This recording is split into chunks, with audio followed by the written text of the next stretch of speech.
Hello everybody, we are back. Today we're going to be talking about sculpting in Blender and more specifically how to set up the actual sculpting menu in Blender. Yesterday we talked about how to get your model set up for sculpting, and today we're going to focus on the actual menu items. A couple things real quick before we get into the lesson. Tomorrow we've got two lessons planned, two live streams. We usually do two on Thursdays. I will not have any posted for next week. I have to go out of town on business next week and won't be able to do the live streaming, but we will be back the following week. So if you notice that there were no calendar items for that for next week, that is on purpose. Also, we've been doing a lot of these sculpting videos,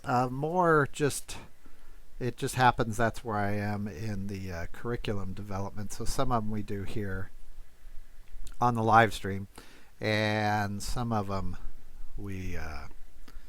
I just do, and we don't do live streams.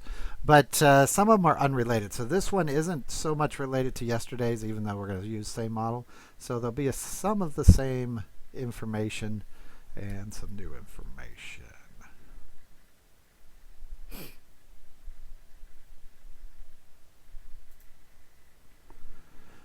So we're going to be talking about setting up the sculpt menu and in general how to get our model set up here. I have a model that I'm going to sculpt on. A few things about the model to make this process work better. The first thing is, the more quads you have in your model, the better. Triangles will subdivide, but they subdivide in a strange way. A triangle that's subdivided breaks into three other triangles in one subdivision, where a quad breaks into four, and the four divided once horizontally, divided once vertically, keeps your mesh much smoother and neater. If you have a lot of triangles, what you'll get is when you start sculpting on it, it'll kind of scrunch up on itself. It'll look like kind of crumpled up tinfoil, and that's not great. Now, a few triangles is fine, but you don't want a lot of triangles in your mesh. Second, we have to set this up fairly specifically just so the sculpture process will work. You'll see that I've added a modifier on here. This is the multi-res modifier, multi-resolution modifier. It's right there.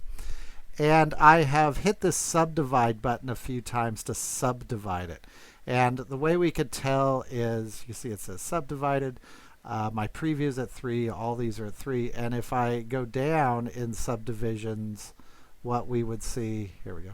If I go down in subdivisions, there's my original model, and now it is subdivided 3 times. I wouldn't subdivide this a lot. You'll see up here under faces, I've got 300,000 faces. We are going to go much higher than that, but to start sculpting, 3 subdivision looks pretty good. And so you subdivide it until you have enough faces to get a nice smooth surface. And the way we can do that is we can just kind of paint over the top of it and see if it works. It should look like you're kind of adding a layer of like shaving gel to him. That's about what we want.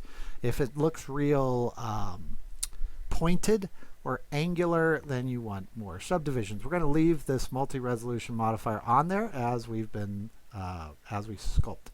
If you used a mirror modifier like I did on this guy, you need to collapse your mirror modifier down. There is a symmetry function here in Sculpt, so we're going to use that instead of the mirror modifier.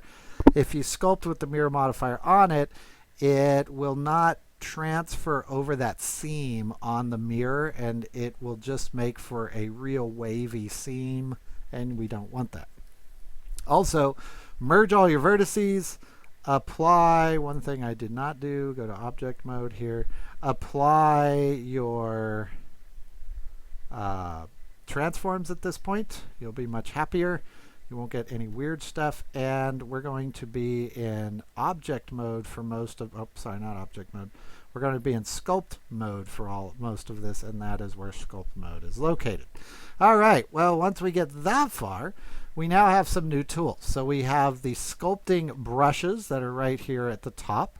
All of these do something different. I'll go ahead and kind of draw on him, and we can see what's going to happen here. You can see things like flatten are going to flatten certain areas of our mesh. So each one of these brushes is going to do something different. That's what we like. You can kind of tell by the picture, but there's also other settings that go with that brush. Our brushes right here. Here's our effect of each brush, and that is the range of each brush. You can also access that by hitting F and interactively change that on the fly, which is very helpful. As we go down our menu here, we're going to cover a lot of these in other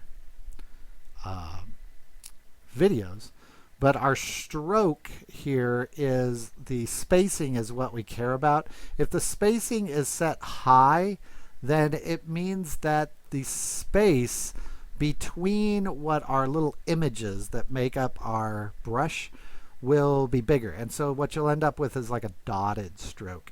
You can set it down to 1%, but it just takes more memory and it's not very noticeable over 10%. 10% is the default, so that's good. Also, these little enable tablet pressure sensitivity buttons you'll see them all over the place here. These are if you want your tablet to affect that particular attribute. Usually this is the only one that's on by default. I'm using a tablet, so you'll see that one kick in. I don't tend to use a lot of these others. Also under symmetry here, and my symmetry was acting up right before I started filming. You can see my symmetry right now is only affecting one side. Let me get a brush that's a little bit easier to see.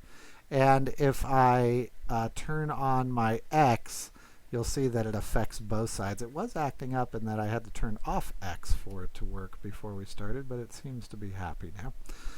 Also, you will see that my mesh still has some seams in it. See those little dots right there? I am going to fix those because I did not know they were there. And I'm going to fix them by knocking the resolution down and merging my vertices. I'll be right back. So, I did exactly what I said not to do. That was good. So what we're going to do is kind of back out of this. We haven't really done anything. That's probably the easiest way to deal with it. And go to edit mode. And we'll just select everything. I think that will work. And if we go to remove doubles, my merge distance isn't high enough, so I'm going to merge that up. You'll see it kind of bouncing around there. So here we remove 517. That seems too high.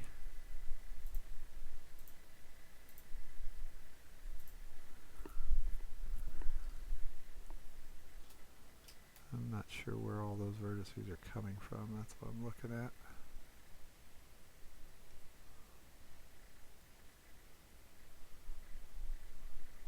Okay. Should be good. Looks alright. We'll know when we put our multi-resolution modifier on there. We'll subdivide that. That looks much better. Yeah, he looks much better now. Okay, we'll go back to sculpt mode. Double check that. Okay, we're back, and I fixed those seams that were there. My merge distance just wasn't big enough on my when I removed the doubles. Had a couple off that dead center line. Okay, so let's go in here and start to kind of add some detail. You'll see there's lots of areas like his butt and his back here that really need some help. He has not been working out much, and so I'm just going to use these clay strips, which is what I like to use, to just start adding in a form. And don't have to be really exact with it right now. This can always be smoothed out, so you'll see with those clay strips we get that kind of, it almost looks like muscle, but that striped form there.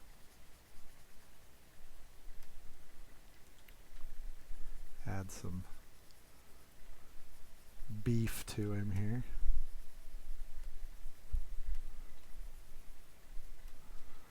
And we're just kind of giving him a very quick once over here. And I find that the biggest issue is just with when it subdivides it, it kind of shrinks down certain areas.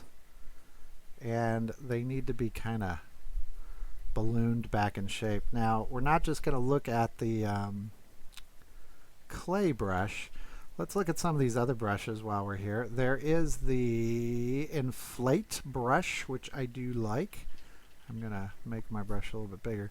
And what that's going to do is inflate or, well, inflate, I guess that's the best word for it, certain areas. And let's see, it's pretty nice. Nice brush to use. Another brush that works really well is the I forgot what it is. Grab brush. There we go. And the grab brush, I can aim at a certain part of the mesh and kind of pull it. And you don't want to do too much with it because it's only pulling in like a limited region. So you really have to kind of keep moving your mesh around. Otherwise, you're going to end up like with silly putty. It's just going to kind of stretch out. Also, make sure that you don't push the mesh over on itself whenever you're using inflate. But it's really good for positioning certain elements. So you can see here, I'm not real happy with where his arms were. I think they're kind of too low on his body. I guess his shoulders, we would say. So what I'm going to do is kind of push them up here and just kind of reposition some of these elements. I think that looks a little bit better.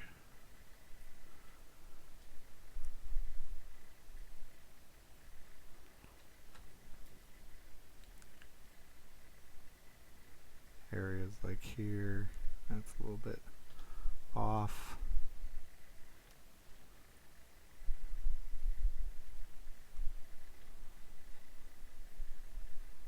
And I wouldn't overdo it with this this particular brush when you start, because it can really get stuff folded over on itself. It can be kind of hard to undo it once you get going. There we go. There's a flatten brush, which is nice for, well, flattening, or like this area here, just kind of pushing in certain areas. It's also like a polish brush in that you can really kind of carve out areas. So I tend to like to get kind of these carved surfaces. It's a little bit more like what I was used to with real sculpture, is kind of getting the planes set right on your mesh. And you can see we're just kind of pushing in. We already looked at the clay brush, or the clay strips. There's this clay brush, which is like adding a layer of clay to your model. It's a neat one. I don't use it a lot. I tend to kind of use other brushes for this same purpose. The shift key will smooth out any areas. So it's kind of like dragging your finger across real clay. It smooths it out. It's actually relaxing the mesh. If you're wondering how that really works, it might make more sense.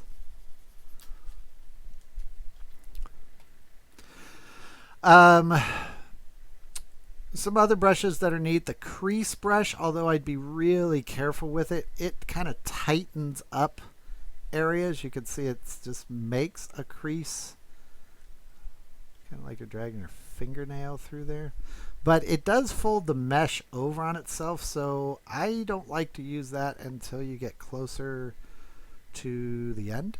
The scrape brush is great for rounding edges. That tends to be what I use it for.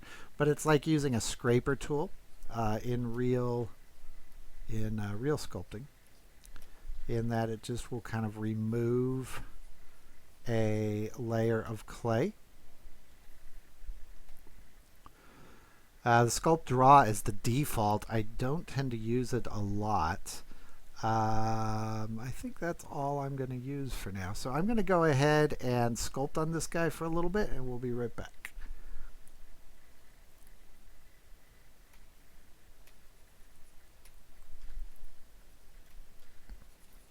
I'm going to use the clay brush here.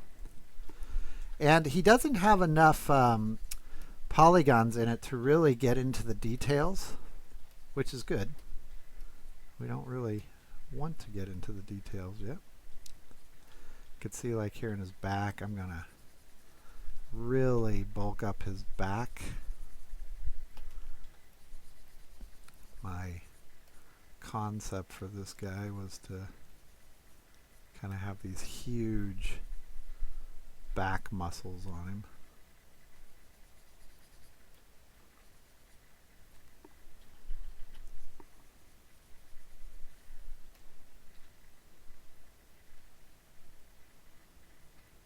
You can see here his chest muscles are way too high, so we'll use grab and just kind of lower him.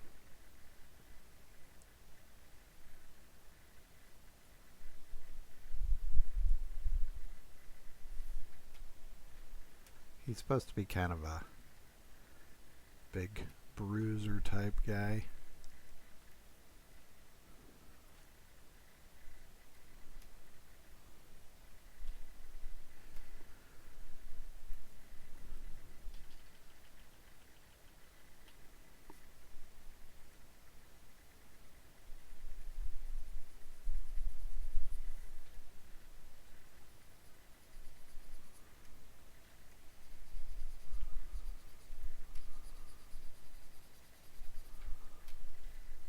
And you do want to use symmetry on these. You don't really want to be doing more work than you need to with any of this.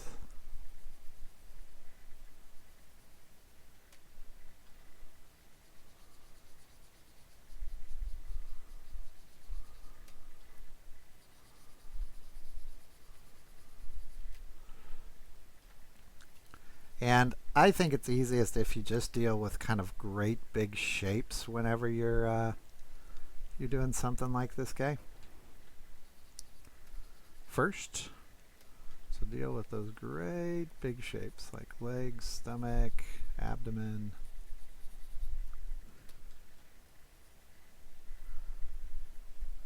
By the way, control will subtract from your brush, so you can push inward with control.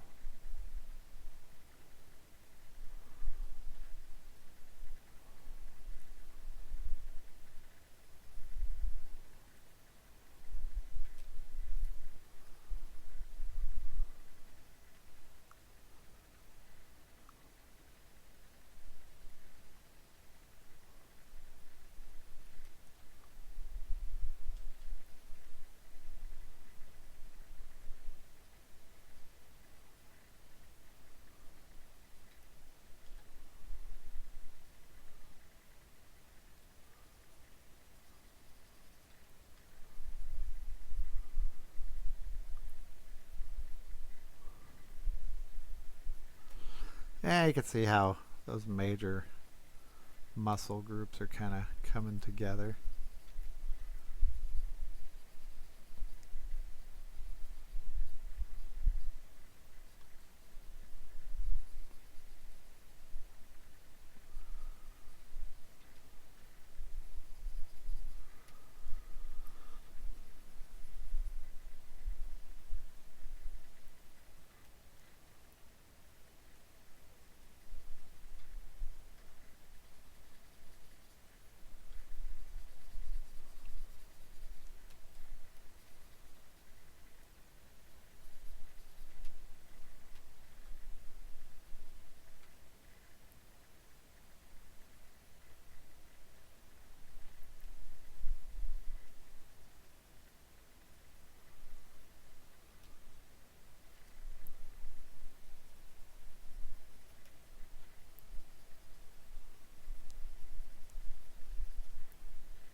lizard man's anatomy is slightly different than a person's would be, obviously. I don't know if it's going to stay that way, but for now, that's the case.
And you can see this clearly starts to take some time.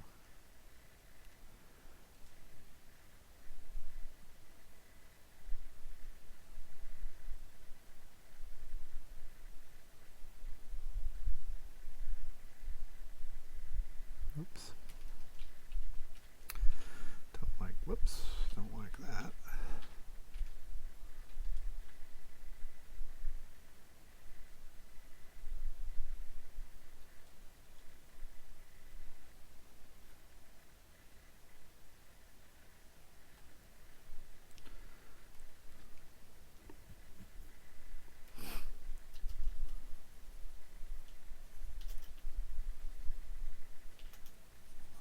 Go over those clay strips and smooth them. That'll kind of even out those brush strokes a little bit.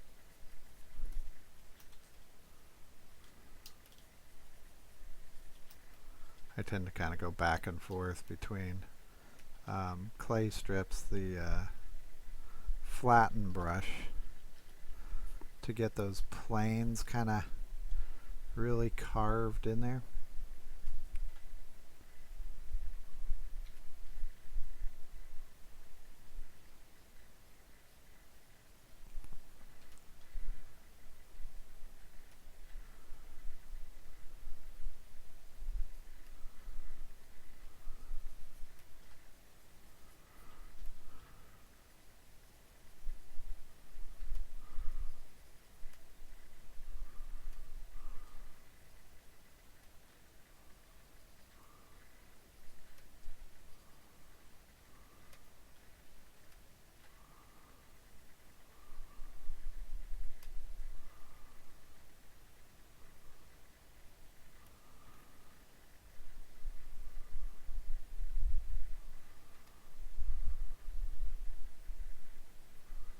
Give him that kind of distinctive reptile squared off head there.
And we're adding more and more detail. I mean, that's kind of how this trick works.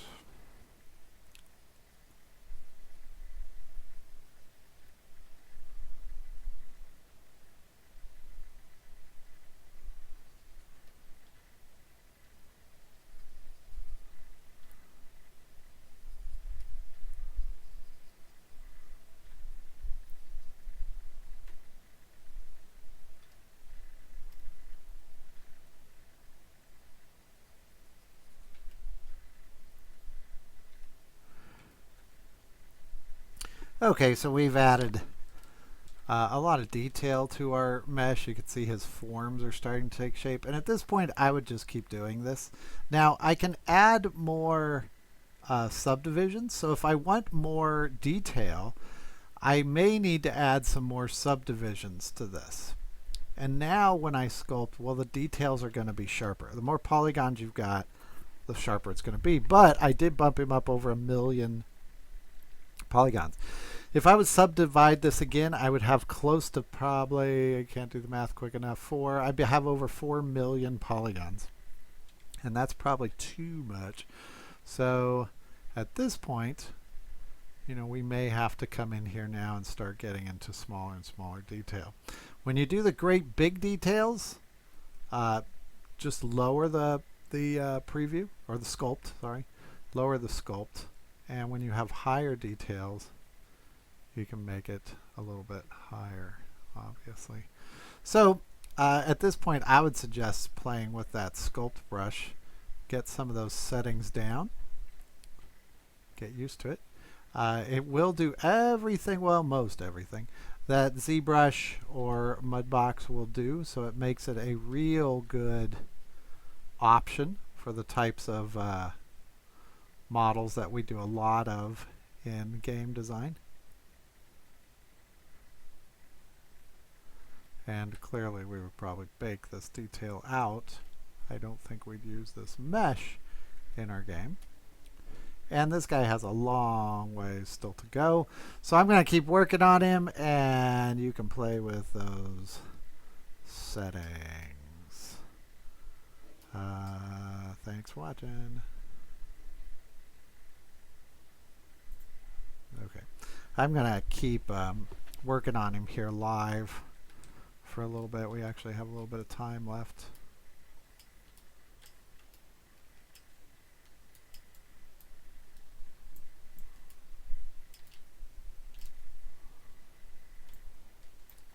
Get down here in his legs. I'm going to bump the sculpt down a little bit.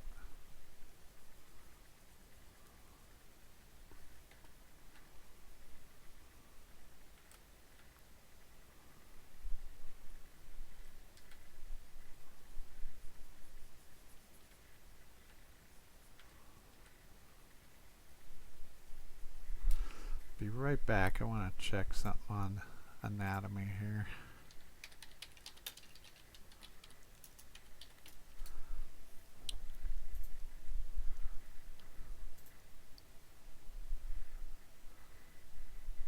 There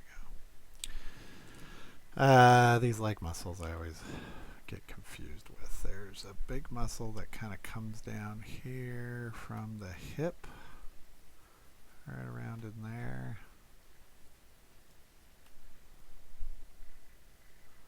And there's another muscle that kind of fits right here. This is that big leg muscle we're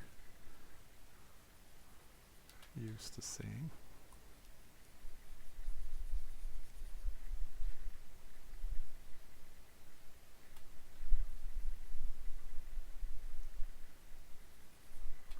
A little bit high, but that'll work. And then there's kind of these muscles here that wrap around.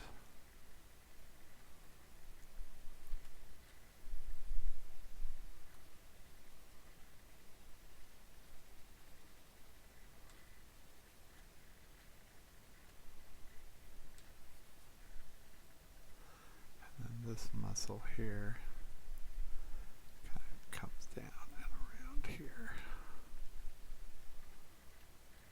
There's basically 3 big muscles. There's this side muscle, and then there's this inner muscle, which right now is way too weird looking on this guy, and this kind of big front muscle. And we've done videos on anatomy before, so that shouldn't be a big surprise. Looks like he's wearing baggy jeans right now. Ah, those lizard guys.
Oh, so you can see that little polygon there shooting out. That's a broken edge.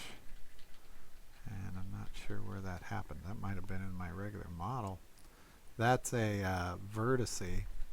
And chances are pretty good that it won't show up on the base mesh once we're done, but we may have to fix that. You can see it's looking pretty bad right there.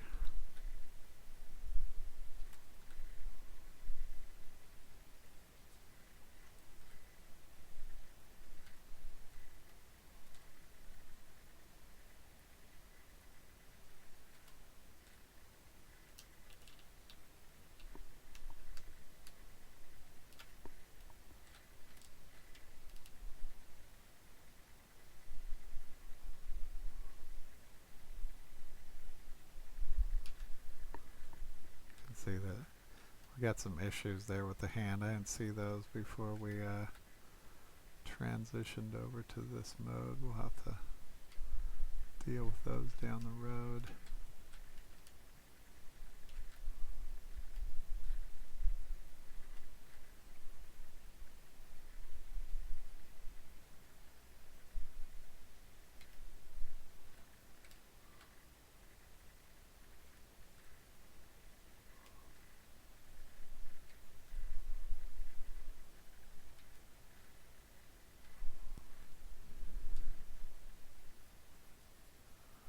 Okay, so I think we're going to put this guy away for today and revisit him at a later time. Whoa! He's got horns. I don't know where those came from. He's got a problem with his mesh we got to deal with. That is coming from his underarms right in here. So the way you would fix that, I'm not going to have time to do it now. But we can go back down in the sculpt mode and see how that's going to lessen it when we get downward in there. And if we go back to the zero mesh, it won't be there. But that's the mesh that we started with. Chances are we're going to go with a mesh something like this, and then we'll have to go back in there and probably weld some vertices together. Usually that happens when there are vertices that are not merged and they just kind of shoot off in weird directions. You can we can probably come in here and lessen the effect if I use any brush, I guess, and hold down shift. Yeah, you can see that you can kind of tame them a little bit. All that does though is kind of kick the can down the road. There's still some mesh issues there that we have to deal with. But all right, that's going to do it for today, folks. See you later. Bye.